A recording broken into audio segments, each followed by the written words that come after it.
ದೇಶದ ಸನ್ಮಾನ್ಯ ಪ್ರಧಾನಮಂತ್ರಿಗಳಾಗಿರ್ತಕ್ಕಂಥ ನರೇಂದ್ರ ಮೋದಿಜಿಯವರು ಇಡೀ ದೇಶದ ಎಲ್ಲ ರಾಜ್ಯಗಳ ಮುಖ್ಯಮಂತ್ರಿಗಳ ಸಭೆಯನ್ನು ಕರೆದಿದ್ದರು.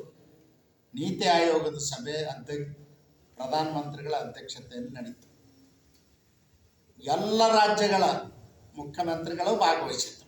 BJP ಅಷ್ಟೇ ಅಲ್ಲ, ಎಲ್ಲ ರಾಜ್ಯಗಳ ಮುಖ್ಯಮಂತ್ರಿಗಳು ಭಾಗವಹಿಸಿ ಅವರ ರಾಜ್ಯಗಳಿಗೆ ಆಗಬೇಕಾದಂಥ ಯೋಜನೆಗಳ ಬಗ್ಗೆ, ಕೆಲಸ ಕಾರ್ಯಗಳ ಬಗ್ಗೆ ಮತ್ತು ಈಗ ನಡೆದಿರತಕ್ಕಂಥ ಯೋಜನೆಗಳ ಬಗ್ಗೆ, ಕೆಲಸ ಕಾರ್ಯಗಳ ಬಗ್ಗೆ, ಅನುದಾನದ ಬಗ್ಗೆ ವಿವರವಾಗಿ ಪ್ರಧಾನಮಂತ್ರಿಗಳ ಜೊತೆಯಲ್ಲಿ ಚರ್ಚೆ ಮಾಡಿ ತಮಗೇನು ಬೇಕು ಅದನ್ನು ಪಡ್ಕೊಳ್ಳಿಕ್ಕೆ ಪ್ರಯತ್ನವನ್ನು ಮಾಡಿದ್ದಾರೆ.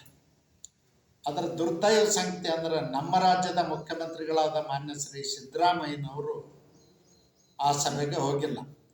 ಸಿದ್ದರಾಮಯ್ಯನವರು ಕೇವಲ ರಾಜಕಾರಣ ಮಾಡಿಕೊಂಡು ರಾಜ್ಯಕ್ಕೆ ಅನುದಾನ ಕೊಡ್ತಾ ಇಲ್ಲ, ಕೆಲಸ ಕಾರ್ಯಗಳು ಆಗ್ತಾ ಇಲ್ಲ ಅಂಥೇಳಿ ಹಾದಿ ಬೀದಿನಲ್ಲಿ BD ಅಡ್ವರ್ಟೈಸ್ಮೆಂಟ್ ಮಾತನಾಡುವ ಥರ ಮಾತಾಡಿಕೊಂಡು ಓಡಾಡ್ತಾ ಇದ್ದಾರೆ. ಇದು ಸರಿಯಲ್ಲ. ಸ್ವತಃ ಪ್ರಧಾನಮಂತ್ರಿಗಳ ಸಭೆಗೆ ಕರೆದಾಗ ಮುಖ್ಯಮಂತ್ರಿಗಳ ಹೋಗಿ ರಾಜ್ಯದ ವಿಚಾರಗಳನ್ನ, ಯೋಜನೆಗಳ ಬಗ್ಗೆ ಪ್ರಸ್ತಾವನೆ ಮಾಡಬೇಕಾಗಿತ್ತು, ಅವ್ರ ಗಮನ ಸೆಳೀಬೇಕಾಗಿತ್ತು. ಆದರೆ ಅದನ್ನು ಮಾಡಿಲ್ಲ. ಅದರ ದುಷ್ಪರಿಣಾಮ ಏನಾಗಿದೆ ಅಂದರೆ ರಾಜ್ಯದ ಮೇಲೆ, ನಮ್ಮ ರಾಜ್ಯದಲ್ಲಿರ್ತಕ್ಕಂಥ HAL ಫ್ಯಾಕ್ಟ್ರಿಯನ್ನು ಆಂಧ್ರ ಪ್ರದೇಶದ ಮುಖ್ಯಮಂತ್ರಿಗಳಾದ ಚಂದ್ರಬಾಬು ನಾಯ್ಡು ಅವರು ತಮ್ಮ ರಾಜ್ಯಕ್ಕೆ ಒಯ್ಯಲಿಕ್ಕೆ ಪ್ರಯತ್ನವನ್ನು ಮಾಡಿದರು ಅಂಥೇಳಿ ಮಡಕ್ಸಿರ ಹತ್ತಿರ 10,000 ಎಕರೆ ಜಮೀನು ಕೊಡ್ತೀವಿ, ನಮಗೆ ಕೊಡಿ ಅಂತ ಕೇಳ್ತಾ ಇದ್ದಾರೆ.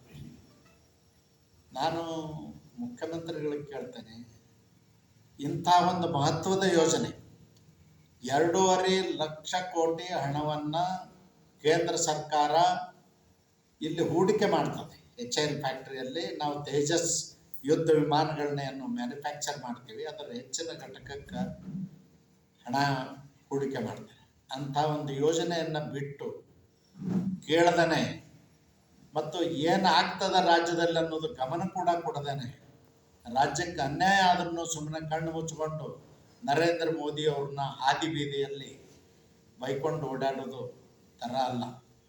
ಈಗಾದರೂ ಸಮಯ ಮಿಂಚಿಲ್ಲ. ಕೂಡಲೇ ಪ್ರಧಾನಮಂತ್ರಿಗಳ ಹತ್ರ ಮುಖ್ಯಮಂತ್ರಿಗಳು ಹೋಗಿ ಭೇಟಿ ಮಾಡಿ ಈ ವಿಚಾರವಾಗಿ ಚರ್ಚೆ ಮಾಡಿಸ್ಬೇಕು. ನಾವೇ ಕೊಡ್ತೀವಿ 10,000 ಎಕರೆ ಭೂಮಿ, ನಿಮ್ಮ ಬೆಂಗಳೂರಿನಲ್ಲಿ ಕೊಡ್ಲಿಕ್ಕೆ ಸಾಧ್ಯ ಇಲ್ಲ ಅಂದರೆ ಚಿತ್ರದುರ್ಗದಲ್ಲಿದೆ ಭೂಮಿ. ಚಿತ್ರದುರ್ಗದಲ್ಲಿ ನ್ಯಾಷನಲ್ ಹೈವೇ ಇದೆ, ರೈಲು ಮಾರ್ಗ ಇದೆ, DRDO ಸೆಂಟರ್ ಇದೆ ಮತ್ತು ಇನ್ನೂ ಅನೇಕ ಇಲ್ಲಿ ಮಹತ್ವದ ಯೋಜನೆಗಳು ಕಾರ್ಯಗತ ಆಗಿದ್ದಾವೆ. ಅದಕ್ಕೆ ನಾನು ಒತ್ತಾಯ ಮಾಡ್ತೇನೆ ಮುಖ್ಯಮಂತ್ರಿಗಳಿಗೆ, ಯಾವ ಕಾರಣಕ್ಕೂ ಈ HAL ಫ್ಯಾಕ್ಟ್ರಿಯನ್ನು ಆಂಧ್ರಕ್ಕೆ ಬಿಟ್ಟು ಕೊಡುವಂಥ ಕೆಲಸ ಮಾಡಬಾರ್ದು. ನಮ್ಮ ಪೂರ್ವಜರೆಲ್ಲರೂ ಪ್ರಯತ್ನ ಮಾಡಿ ಕೇಂದ್ರ ಸರ್ಕಾರದ ಮನವೊಲಿಸಿ HAL ಫ್ಯಾಕ್ಟ್ರಿಯನ್ನು ಬೆಂಗಳೂರಿಗೆ, ಕರ್ನಾಟಕಕ್ಕೆ ತಂದಿದ್ದಾರೆ. ಅದಕ್ಕೆ ತಾವು ಕೂಡ ಇದರಲ್ಲಿ ಆಸಕ್ತಿ ವಹಿಸಿ ಎಲ್ಲ ಕೆಲಸ ಕಾರ್ಯಗಳನ್ನು ಬದಿಗೊತ್ತಿ ಸಿದ್ದರಾಮಯ್ಯನವರೇ ಮುಖ್ಯಮಂತ್ರಿಗಳಾಗಿ ರಾಜ್ಯಕ್ಕೆ ಅನ್ಯಾಯ ಮಾಡಿ ಹೋಗಬೇಡಿ, ಬರೀ ರಾಜಕಾರಣ ಮಾಡಬೇಡಿ. ಜನ ನಮಗೆ ಓಟ್ ಹಾಕಿದ್ದಾರೆ ಅಂದರೆ ಜನ ಗ್ಯಾರಂಟಿ ನೀವು ಘೋಷಣೆ ಮಾಡಿ ಜನರ ಮನಸ್ಸನ್ನು ಕದಿಯುವಂಥ ಕೆಲಸ ಮಾಡಿದ್ದೀರಿ. ಇದನ್ನೇ ಮುಂದಿಟ್ಕೊಂಡು ಹೋಗಬೇಡಿ. ದಯವಿಟ್ಟು ಕೂಡಲೇ ಇದರ ಕಡೆ ಗಮನ ಹರಿಸಿ ಪ್ರಧಾನಮಂತ್ರಿಗಳ ಅಪಾಯಿಂಟ್ಮೆಂಟ್ ತೊಗೊಂಡು ಭೇಟಿಯಾಗಿ ಚರ್ಚೆ ಮಾಡಬೇಕು. ನಿಮಗೆ ಭೂಮಿ ಕರ್ನಾಟಕದ ಯಾವುದೇ ರಾಜ್ಯದಲ್ಲಿ ಇಲ್ಲ ಅಂದರೆ ಚಿತ್ರದುರ್ಗ ಜಿಲ್ಲೆಯಲ್ಲಿದೆ. ಚಿತ್ರದುರ್ಗ ಜಿಲ್ಲೆಯಲ್ಲಿ ನಿಮ್ಗೆ ಬೇಡ ಅಂದ್ರೆ ನಮ್ಮದೇ ಸ್ವಂತ ಜಿಲ್ಲೆ ಬಿಜಾಪುರ ಜಿಲ್ಲೆಯಲ್ಲಿದೆ, ಬಾಗಲಕೋಟೆ ಜಿಲ್ಲೆಯಲ್ಲಿದೆ, ಬೆಳಗಾವಿ ಜಿಲ್ಲೆಯಲ್ಲಿದೆ. ಬ್ರಿಟಿಷರ ಕಾಲದಿಂದ ಬೆಳಗಾವಿನಲ್ಲಿ ಮಿಲಿಟರಿ ಕ್ಯಾಂಪ್ ಇದೆ. ಅದಕ್ಕೆ ನಾನು ಒತ್ತಾಯ ಮಾಡ್ತೇನೆ ಮುಖ್ಯಮಂತ್ರಿಗಳಿಗೆ ಇದ್ರ ಬಗ್ಗೆ ವಿಶೇಷ ಗಮನ ಕೊಟ್ಟು ಇದನ್ನು ಕರ್ನಾಟಕದಲ್ಲೇ ಉಳಿಸ್ಬೇಕು ಮತ್ತು ಮುಂದಿನ 2.5 ಲಕ್ಷ ಕೋಟಿ ಹಣವನ್ನು ಹೂಡಿಕೆ ಮಾಡ್ತಕ್ಕಂಥದ್ದು ಕರ್ನಾಟಕದಲ್ಲೇ ಆಗಬೇಕು ಅಂತೇಳಿ ಆಗ್ರಹ ಮಾಡ್ತೇನೆ. ಇದೊಂದು ಗಿಮಿಕ್ ಅಷ್ಟೇ, ಜನರಿಗೆ ಅದರಿಂದ ಯಾವುದೇ ಲಾಭ ಆಗೋದಿಲ್ಲ. ಊರ ಹೆಸರು ಬದಲಾವಣೆ ಮಾಡೋದ್ರಿಂದ ಯಾವುದಾದ್ರೂ ರಾಜ್ಯದ ಅಭಿವೃದ್ಧಿ ಆಗ್ಲಿಕ್ಕೆ ಸಾಧ್ಯತಾನ, ಯಾವುದಾದ್ರೂ ಜಿಲ್ಲೆ ಅಭಿವೃದ್ಧಿ ಆಗ್ಲಿಕ್ಕೆ ಸಾಧ್ಯತಾನ? ಅದರಿಂದ ಆಗೋದಿಲ್ಲ.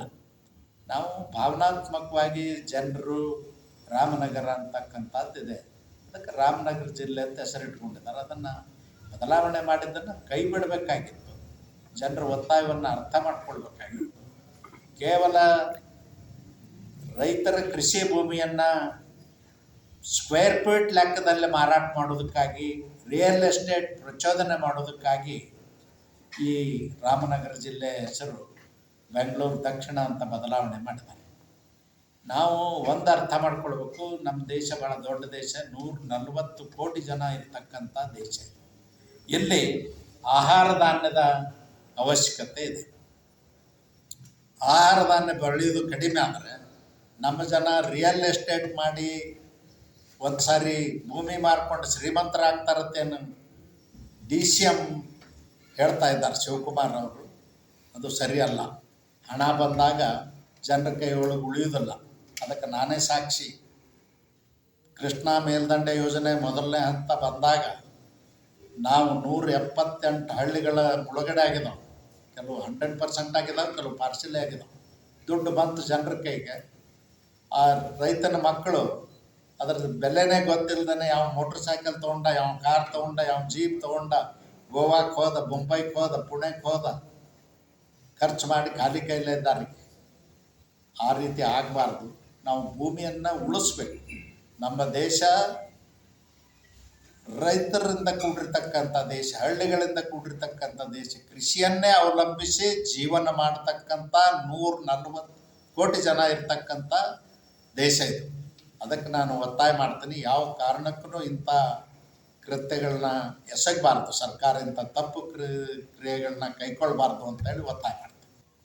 ಇವತ್ತು 36 ಜನರಿಗೆ ಕರೋನಾ ಬಂದಿದೆ ಅಂತ ಕೇಳಿದ್ದೀನಿ. ಸಾವು ಕೂಡ ಅಲ್ಲಲ್ಲೇ ಆಗಿದಾವೆ ಅಂತ ಕೇಳಿದ್ದೀನಿ. ಅದಕ್ಕೆ ಸರ್ಕಾರ ಕೂಡಲೇ ಎಚ್ಚೆತ್ತುಕೊಂಡು, ನಾವೇನು ಹಿಂದೆ 2019ರಲ್ಲಿ ಕರೋನಾ ಬಂದಂಥ ಸಂದರ್ಭದಲ್ಲಿ ಮೂಲಭೂತ ಸೌಕರ್ಯಗಳನ್ನ ತಂದು ಕೊಟ್ಟಿದ್ದೀವಿ ನಮ್ಮ ಸರ್ಕಾರದಿಂದ. ಅವೆಲ್ಲವನ್ನು ವ್ಯವಸ್ಥಿತವಾಗಿಟ್ಟುಕೊಂಡು ಆಕ್ಸಿಜನ್ ಸಿಲಿಂಡರ್ಗಳನ್ನ ಹುಡುಕಿ ತರಬೇಕು. ಆಕ್ಸಿಜನ್ ಪ್ಲ್ಯಾಂಟ್ಗಳನ್ನು ಆ್ಯಕ್ಟಿವ್ ಮಾಡಬೇಕು. ವರ್ಕಿಂಗ್ ಇದಾವೋ ಇಲ್ಲೋ ನೋಡಬೇಕು. ಮತ್ತು ಸಿಬ್ಬಂದಿ ನೇಮಕಾತಿ ಕೂಡ ಆಗಬೇಕು. ಟೆಸ್ಟಿಂಗ್ ಲ್ಯಾಬ್ರೇಟರಿಗಳು ಜಾಸ್ತಿ ಆಗಬೇಕು. ಔಷಧೋಪಚಾರವನ್ನು ಮಾಡಲಿಕ್ಕೆ ಎಲ್ಲ ಕಡೆಯೂ ವ್ಯವಸ್ಥೆ ಮಾಡಬೇಕು. ಈಗಾಗಲೇ 2-3 ಜಿಲ್ಲೆಗಳಲ್ಲಿ ಕಾಣಿಸ್ಕೊಂಡಿದೆ. ಇದು ಭಾಳ ವೇಗವಾಗಿ ಹಬ್ಬುವಂಥ ರೋಗ. ಇದು ಉಸಿರಾಟದಿಂದ ಬರುವಂಥ ರೋಗ ಇರೋದರಿಂದ ಸರ್ಕಾರ ಎಚ್ಚೆತ್ತುಕೊಳ್ಬೇಕು. ಸುಮ್ಮನೆ ಸ್ಟೇಟ್ಮೆಂಟ್ಗಳನ್ನ ಕೊಡ್ತಾ ಕೂಡಬಾರ್ದು ಅಂತೇಳಿ ಒತ್ತಾಯ ಮಾಡ್ತೇನೆ. ಮತ್ತು ನಾವು ಆಕ್ಸಿಜನ್ ಬಗ್ಗೆ ಹೆಚ್ಚಿನ ಕಾಳಜಿಯನ್ನು ವಹಿಸಬೇಕಾಗ್ತದೆ. ICU ಯೂನಿಟ್ಗಳ ಬಗ್ಗೆ ಹೆಚ್ಚಿನ ಕಾಳಜಿಯನ್ನು ವಹಿಸಬೇಕಾಗ್ತದೆ. ನಾವಿದ್ದಂಥ ಸಂದರ್ಭದಲ್ಲಿ ಮಾಡಿದ್ದೀವಿ. ಮುಧೋಳದಂಥ ಒಂದು ಚಿಕ್ಕ ಪಟ್ಟಣದಲ್ಲಿಯೂ ಕೂಡ ಆಕ್ಸಿಜನ್ ಪ್ಲ್ಯಾಂಟ್ ಹಾಕಿಸಿದ್ದೆ ನಾನು ಆ ಕರೋನಾ ಬಂದ ಸಂದರ್ಭದಲ್ಲಿ. ಆ ರೀತಿ ಎಲ್ಲ ತಾಲೂಕು ಹೆಡ್ ಕ್ವಾರ್ಟರ್ಗಳಲ್ಲಿಯೂ ಕೂಡ ಆಕ್ಸಿಜನ್ ಸಿಗೋ ಹಾಗೆ ನೋಡ್ಕೊಳ್ಬೇಕು ಅಂತೇಳಿ ನಾನು ಒತ್ತಾಯ ಮಾಡ್ತೇನೆ. ಮತ್ತು ನಮ್ಮದು ಹಳ್ಳಿಗಳಿರೋದ್ರಿಂದ ಗ್ರಾಮಾಂತರ ಪ್ರದೇಶದಲ್ಲಿರ್ತಕ್ಕಂಥ ಪ್ರಾಥಮಿಕ ಆರೋಗ್ಯ ಕೇಂದ್ರಗಳನ್ನು ಕೂಡ ವ್ಯವಸ್ಥಿತವಾಗಿ ಇಡಬೇಕು. ಅಲ್ಲಿ ವೈದ್ಯರನ್ನ ಮತ್ತು ವೈದ್ಯಕೀಯೇತರ ಸಿಬ್ಬಂದಿ, ಪ್ಯಾರಾಮೆಡಿಕಲ್ ವರ್ಕರ್ಸ್, ಟೆಸ್ಟಿಂಗ್ ಲ್ಯಾಬ್ರೇಟರಿಗಳನ್ನ ಸುಸಜ್ಜಿತವಾಗಿ ಸಿಬ್ಬಂದಿಯೊಂದಿಗೆ ಈ ರೋಗವನ್ನು ಎದುರಿಸಲಿಕ್ಕೆ ಸರ್ಕಾರ ಸಿದ್ಧತೆ ಮಾಡಿಕೊಡ್ಬೇಕು ಅಂತೇಳಿ ಒತ್ತಾಯ ಮಾಡ್ತಾರೆ.